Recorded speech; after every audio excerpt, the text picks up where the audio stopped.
여러분 안녕하십니까? 안녕하세요. 네, 오늘은 시대의 소망 49장을 좀 보도록 하겠습니다. 오늘 말씀의 제목은 사랑 그 쓸쓸함에 대하여 라는 제목으로 말씀을 드리겠습니다. 요한복음 7장 1절로 9절의 말씀을 읽어 드리겠습니다. 요한복음 7장 1절로 9절입니다. 그 후 예수님은 갈릴리 지방에서만 다니시고 유대 지방에는 다니고 싶어 하지 않으셨다. 이것은 유대인들이 자기를 죽이려고 했기 때문이었다. 마침 유대인들의 명절인 초막절이 가까워지자 예수님의 동생들이 예수님께 이렇게 말하였다. 여기를 떠나 유대로 가십시오. 그래서 형님이 하시는 일을 제자들도 보게 하십시오. 세상에 알려지기를 바라는 사람치고 자기가 하는 일을 숨기는 사람은 없습니다. 이왕 이런 일을 하실 바에는 형님 자신을 세상에 나타내십시오. 그들이 이렇게 말한 것은 예수님의 친형제인 그들도 예수님을 믿지 않았기 때문이다. 그래서 예수님이 그들에게 말씀하셨다. 내 때는 아직 오지 않았지만 너희 때는 언제든지 준비되어 있다. 세상이 너희는 미워할 수 없어도 나는 미워한다. 이것은 내가 세상의 일이 악하다고 증거하고 있기 때문이다. 너희는 어서 명절을 지키러 올라가거라. 나는 아직 때가 되지 않아서 지금 올라가지는 않겠다. 예수님이 말씀을 하시고 계속 갈릴리에 머물러 계셨다. 우리가 읽은 본문의 상황을 이렇게 설명하고 있습니다. 예수의 형제들은 그분이 비겁하고 연약하다고 생각하였다. 자신이 메시아라는 것을 안다면 왜 이처럼 이상하게 사양하고 활동하시지 않는가? 만일 그분이 참으로 그와 같은 권능을 가졌다면 왜 담대히 예루살렘에 가서 당신의 권리를 주장하시지 않는가? 왜 갈릴리에서 그분에 관해 알려진 바와 같은 놀라운 일을 예루살렘에서는 행하시지 않는가? 격리된 지방에 숨어서 무식한 농부와 어부들을 위해서만 당신이 능한 일을 행할 것이 아니라 수도로 가서 제사장과 관원들의 지지를 받고 새로운 왕국을 세우기 위하여 민족을 연합시키라고 그들은 말하였다. 이 예수님의 형제들은 남에게 나타내고자 하는 야망을 가진 자들의 마음에서 흔히 찾아볼 수 있는 이기적인 동기로 말하였다. 이 정신은 세계를 지배하는 정신이었다. 현세의 보좌를 구하는 대신에 그리스도께서 자신을 생명의 떡이 된다고 선언하셨으므로 그들의 감정은 상했다. 그들은 그처럼 많은 제자들이 그를 버릴 때 크게 실망하였다. 그들은 그분의 사업이 나타낸 바 그분은 하나님의 보내신 자라는 것을 인정하는 십자가를 회피하기 위하여 그분에게서 돌아섰다. 그리스도에게는 이 세상이 안일과 자신의 세력을 확장시키는 장소가 아니었다. 그분은 세상의 권세나 영광을 얻을 기회를 엿보지 않으셨다. 세상은 그분에게 이와 같은 상급을 제공하지 않았다. 이곳은 당신의 아버지께서 그분을 보내신 곳이었다. 그분은 세상의 생명을 위하여 구속의 큰 계획을 수행하도록 보내심을 받았다. 그분은 타락한 인류를 위하여 당신의 일을 성취시키고 계셨다. 사랑을 말하는 사람이 있습니다. 그리고 사랑을 행하는 사람이 있죠. 자신을 드러내기 위해서 어떤 일을 하는 사람이 있습니다. 사랑이 많은 사람이다 라는 말을 듣기 위해 행하는 사람이 있는 반면에 정말 사랑하기 때문에 묵묵히 그 일을 하는 사람도 있습니다. 이기적인 사람은 사랑조차도 자신의 이기적인 목적을 위해 이용합니다. 굉장히 이타적인 개념인 사랑조차도 이기적인 목적으로 사용을 하는 거죠. 그런 사람들에게 예수님이 하신 말씀은 이것입니다. 내 때는 아직 오지 않았지만 너희 때는 언제든지 준비되어 있다 그랬어요. 여러분, 이게 무슨 이야기예요?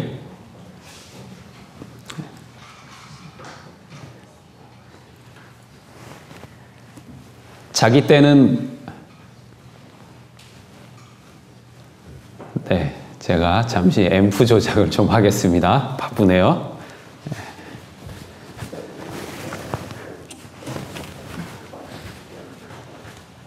네, 식당에 계신 분들을 위해서 스위치를 좀 올렸습니다. 사랑은 때를 기다리죠. 내 때는 오직 않았지만 너희 때는 언제든지 준비되어 있다. 사랑은 때를 기다립니다. 반대급부를 기다리는 것이 아니고 그에게 가장 좋은 것을 주기 위해서 사랑은 때를 기다리죠. 그러나 사랑을 이기적인 목적으로 이용하는 사람은 드러내는 것이 목적이기 때문에 때라고 하는 것은 많을수록 좋죠. 그래서 예수님은 그래요. 내 때는 아직 오지 않았지만 너희 때는 항상 있다 그랬어요. 드러낼 기회를 찾는 사람들은 사랑하는 게 목적이 아니에요. 드러내는 게 목적이기 때문에 그 때가 항상 열리는 거예요. 모든 것이 기회인 거예요. 오히려 그 때가 모자란 것이죠. 항상 결핍된 겁니다.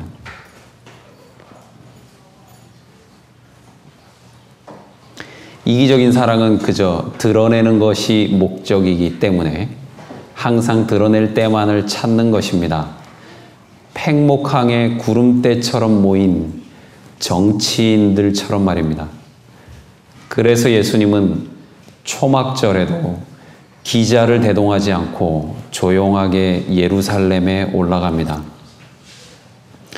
10절부터 18절의 말씀을 읽어드릴게요.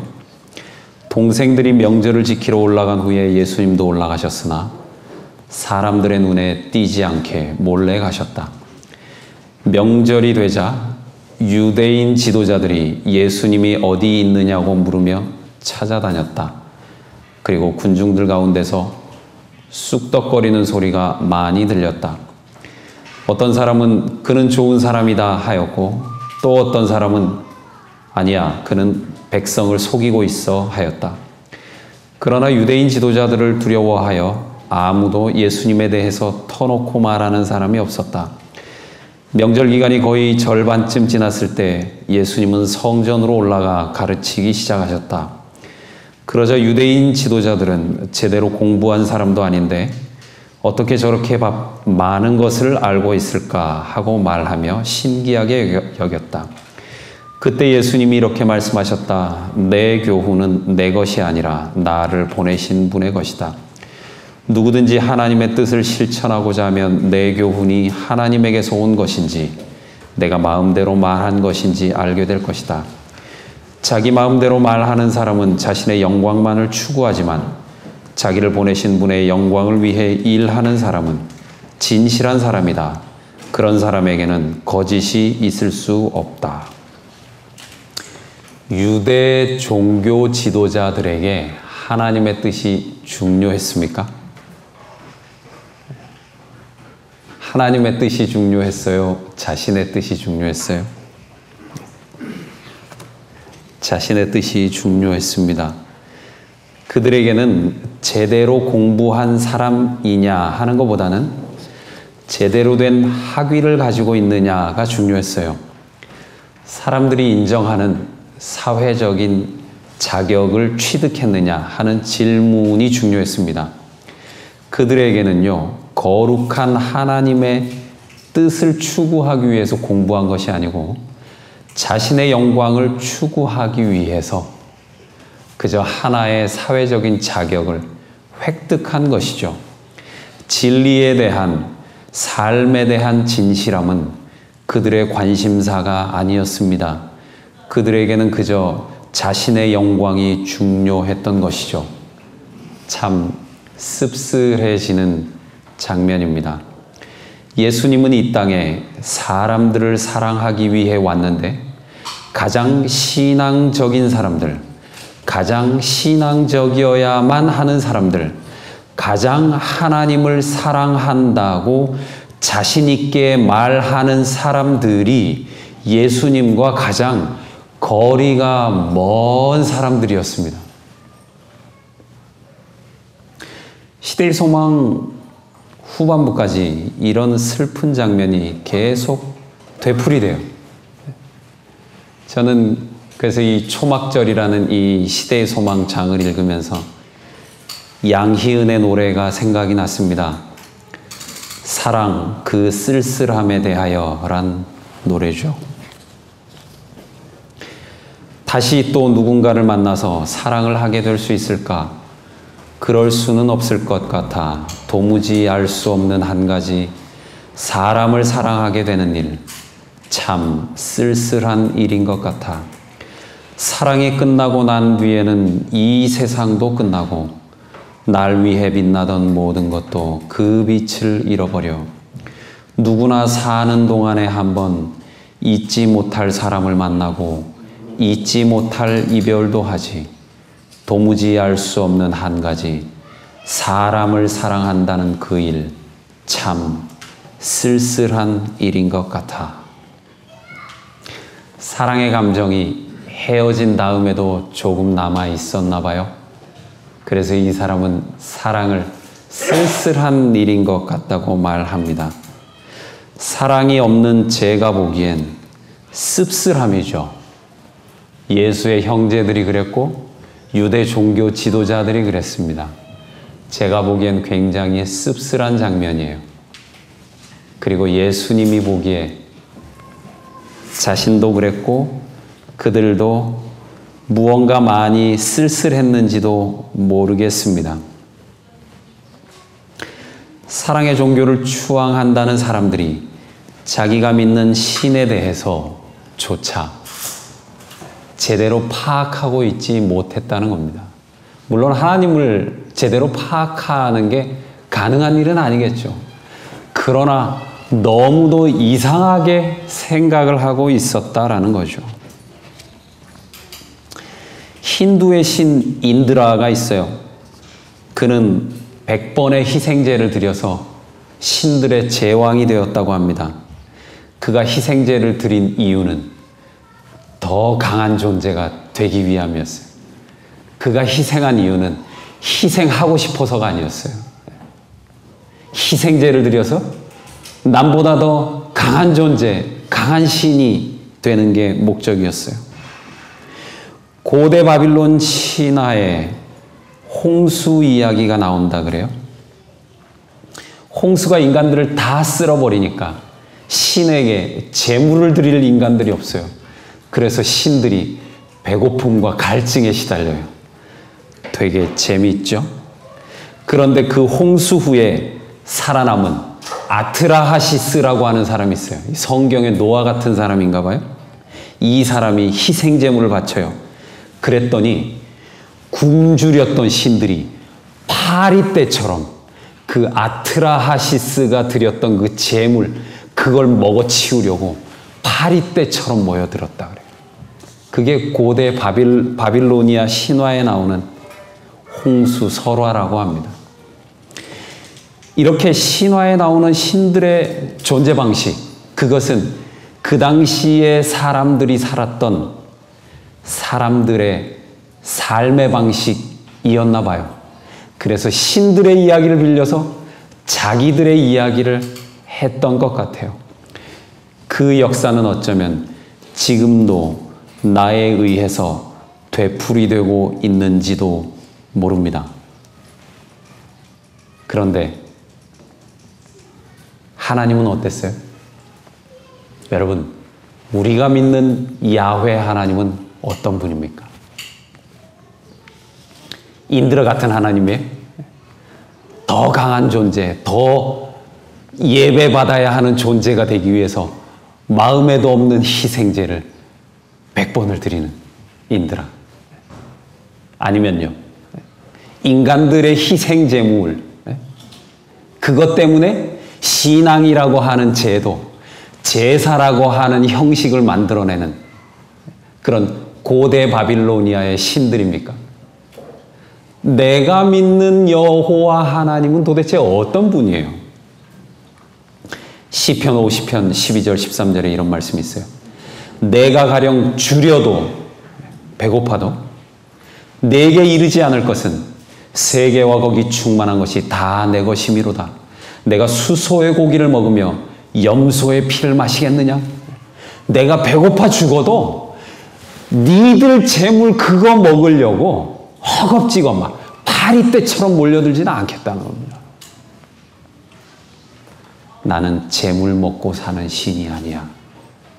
그 재물과 재산은 너희들을 위한 것이지 나를 위한 것이 아니야 하는 것입니다. 하나님은 거기서 그치지 않습니다. 오히려 자기가 재물이 되시죠. 이사야 53장 5절입니다. 그가 찔림은 우리의 허물을 인하며 그가 상함은 우리의 죄악을 인함이라. 그가 징계를 받음으로 우리가 평화를 누리고 그가 채찍에 맞음으로 우리가 나음을 입었도다. 제사도 사람을 위해서였고 그것도 모자라서 이 하나님이 자기가 직접 제물이 되는 겁니다. 시내산에서 이스라엘이 우상 숭배하는 것을 보고 모세가 율법이 새겨진 그 돌비를 들어서 깨버립니다. 율법이 깨어진 것이죠. 여러분, 그 율법이 무엇입니까? 율법을 한 단어로 줄이면 뭐죠? 10계명을 한 글자로 줄이면 뭡니까? 사랑이죠. 모세가 깼어요. 사랑을 깨었습니다. 그런데 하나님의 사랑이 그 돌비를 깼다고 해서 하나님의 사랑도 깨졌습니까?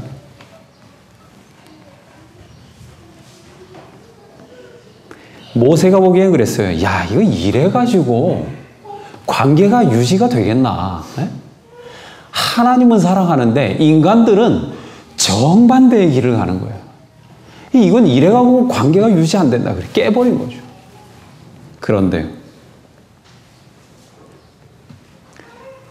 모세는 그 율법을 깨버렸지만 하나님의 마음속에 있는 사랑을 깨버릴 수는 없었습니다.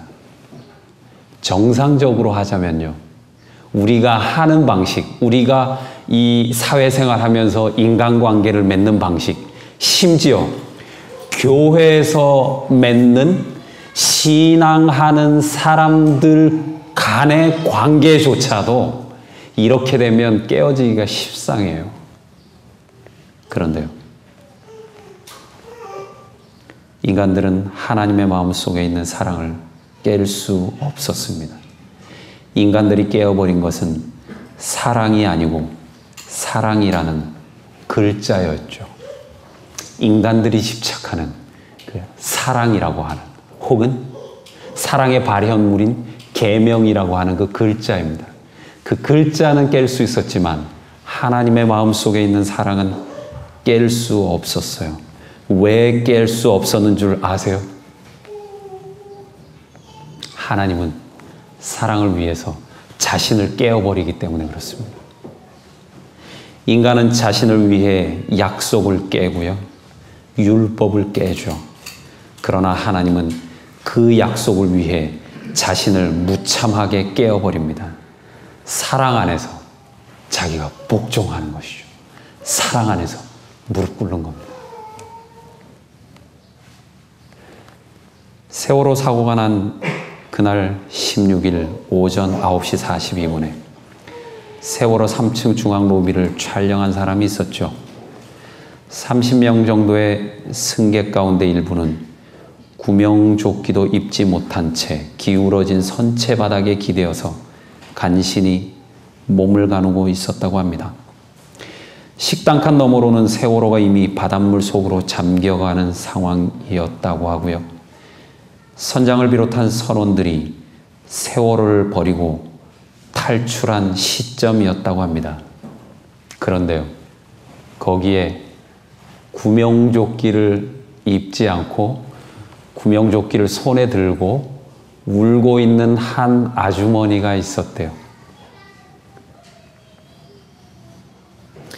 이 사람이 여러 번 승무원에게 와서 우리 아이가 살아있는지 방송 한 번만 해달라고 부탁을 했대요. 이 승무원이 방송을 하고 그 아이가 살아있다는 걸 확인을 해 주었다고 합니다. 그랬더니 이 엄마가 펑펑 울면서 그제서야 자기가 들고 있던 그 구명조끼를 입더래요. 왜 안 입고 있었습니까? 누구 때문에? 결국 죽었어요. 엄마도 죽고 이 아이 찾아다니던 아빠도 죽고 12살 난 형도 죽고 다 죽고 이 아이만 살아남았어요.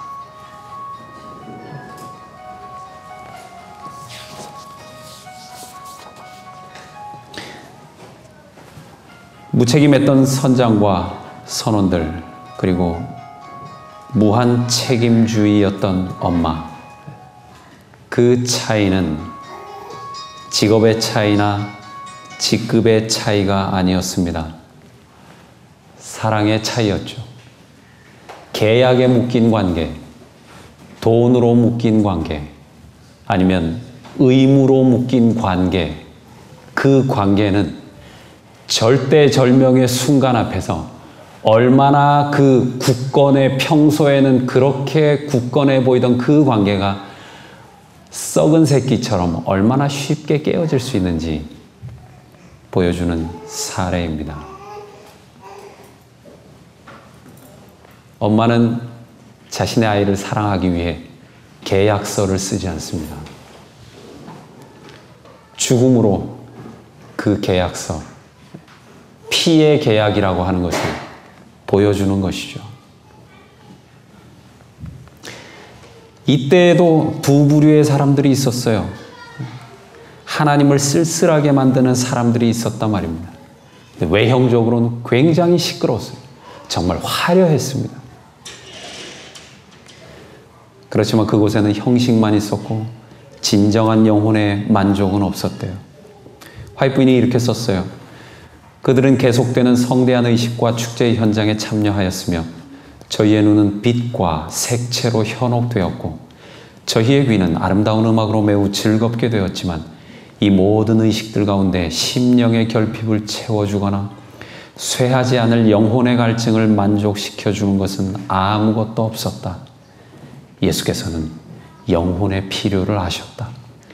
허식과 부와 명예는 심령을 만족시킬 수 없다. 예수님의 말씀을 들은 많은 사람들은 좌절된 희망으로 인해 슬퍼하는 자였으며 많은 사람들은 남모르는 슬픔을 지니고 있었고 어떤 사람들은 세상 사물과 사람들의 칭찬에 대한 끊임없는 욕망을 만족시키기 위하여 노력했었다. 그러나 이 모든 것을 얻었을 때 저들은 저희의 갈증을 풀어줄 수 없는 터진 웅덩이에 도달하려고 노력한 자신들을 발견하였다. 즐거운 장면의 광채 속에 서 있으면서도 그들은 만족을 느끼지 못하고 슬프기만 했다. 누구든지 목마르거든 하는 도련한 외침이 슬픈 명상에 잠긴 그들을 깜짝 놀라게 하였으며 연달아 들리는 소리는 그들의 심령에 새로운 희망을 불붙여 놓았다. 샘은 모든 사람들을 위하여 열려 있다. 피곤하고 목마른 자들에게 영원한 생명의 신선한 물이 제공된다. 예수께서는 여전히 외치고 계신다. 누구든지 목마른 자는 내게 와서 마시라. 목마른 자도 올 것이요 또 원하는 자는 값없이 생명수를 받으라. 내가 주는 물을 먹는 자는 영원히 목마르지 아니하리니 나의 주는 물은 그 속에서 영생하도록 솟아나는 샘물이 되리라.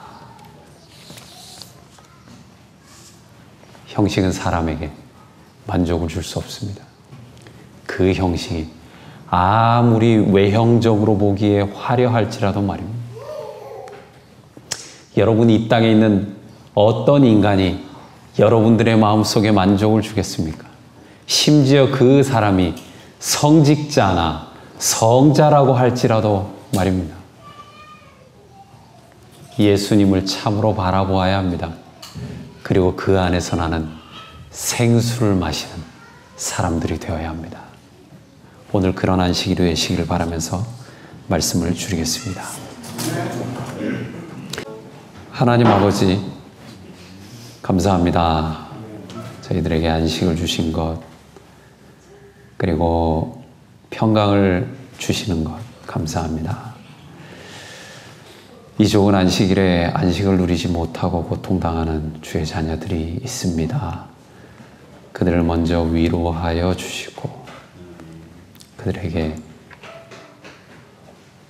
용기를 주시기를 간절히 기도드립니다. 그리고 이 땅을 살아가는 안식교 신자인 우리가, 재림을 기다리는 재림 신자인 우리가 우리 자신이 참 하나님을 만나고 그 안에 있는 생명수를 마실 뿐만이 아니라 또 그 생수를 나누어 주는 우리 모두가 될 수 있도록 도와주십시오.